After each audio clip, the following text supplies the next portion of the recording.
Hello and welcome to our devotional. I hope you are all doing well. Today's title is Tension, and our Bible verse is Luke 13:24. Strive to enter through the narrow gate, for many, I say to you, will seek to enter and will not be able. The beautiful sound made by a well-played piano is not in actuality produced by the pianist. While the pianist plays the instrument, the beautiful music is produced by tension. Each of the 230 strings on the typical piano is under about 160 pounds of tension. If the tension is not as it should be, not even Rachmaninoff or Mozart could make the piano produce beautiful music.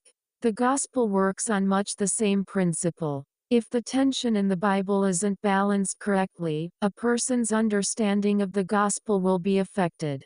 Paul wrote that we are saved by grace through faith, Ephesians 2:8, while James wrote that faith by itself, if it does not have works, is dead, James 2:17. While Jesus urged us to strive to enter through the narrow gate, Luke 13:24, Romans 5:1 clearly states that we are justified by faith, but rather than being in conflict, these concepts are complementary. A person enters a saving union with Jesus by faith.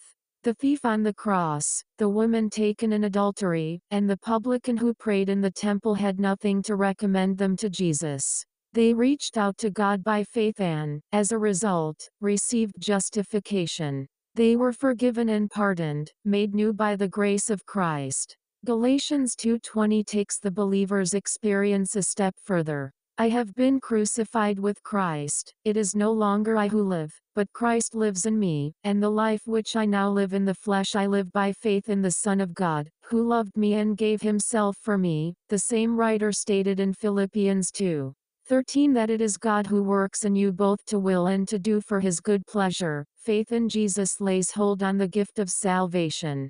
Then as Jesus works in a believer's life and continues to grow that person's Christian experience, the believer becomes more like Jesus. Old things pass away. An old life becomes a new life.